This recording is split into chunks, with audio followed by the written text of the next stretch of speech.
My name is Sharon Sullivan, and I have an amazing redemption story to tell.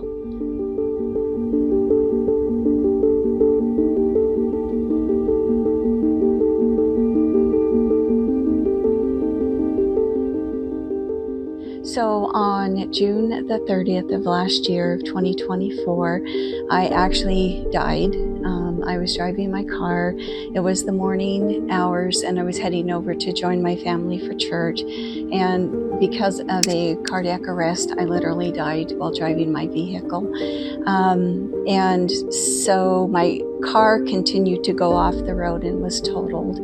And God is so amazing. He actually had the person already chosen that morning to save my life.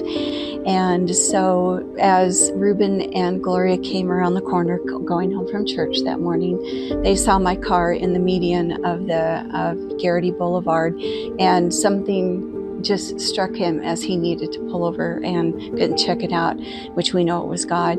But so he pulled over, and then as he walked up to my car, because they couldn't see me, he looked in and realized that I was slumped over the middle part of the vehicle. And so he yelled at his wife to call 911. And so he broke the window out finally. It took him quite a few attempts to get the window broken out, was able to sit me back up.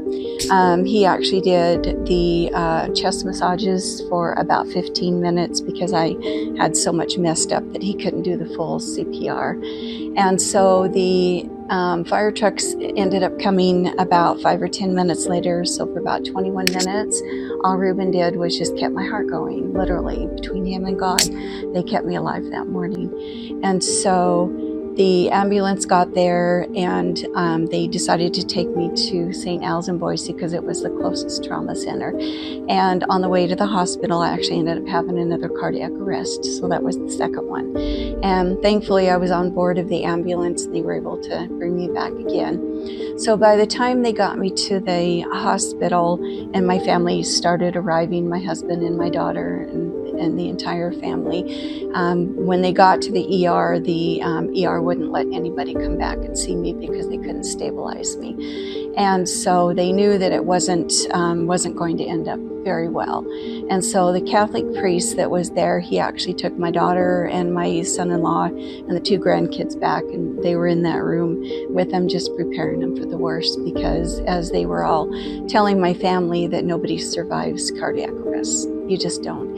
And so Melanie started praying. She started playing my favorite music on the planet, Christian songs, and she refused to believe that was going to be the outcome. So about 4 hours into that Sunday, they were able to let them come back and see me. And the doctor was telling Melanie, don't hope for the best, because there's no brain activity. There's absolutely no signs of any life at all. And they had me on a breathing tube because I couldn't breathe on my own. And she refused to accept that. And while the doctors were trying to at least get some acknowledgement that I was going to be, okay, they were asking me questions, and I wouldn't respond to any of their questions. So things like, Sharon, if you can hear us, move your fingers, nothing. Sharon, if you can hear us, move your toes, absolutely nothing. And my daughter refused to accept that. And she said that she leaned down into my ear and she said, Mom, if you can hear me, she said, I need you to move your fingers. And she said, I moved my fingers. And then the second question she asked me, she said, Mom, she said, if you can still hear me, move your toes. And she said, all 10 toes moved. And the doctors were astounded. So they were still preparing my family for not turning out very well. They just, people don't survive.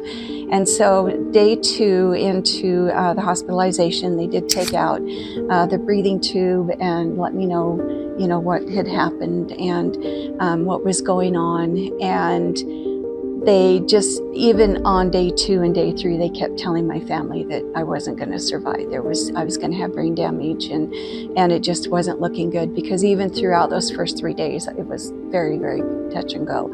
And so by day 3, I was finally able to make a really good recovery to the point where they were astounded.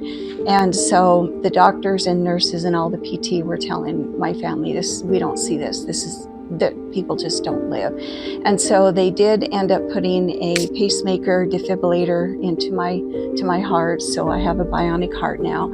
And I think the moral of this story, of course, is God.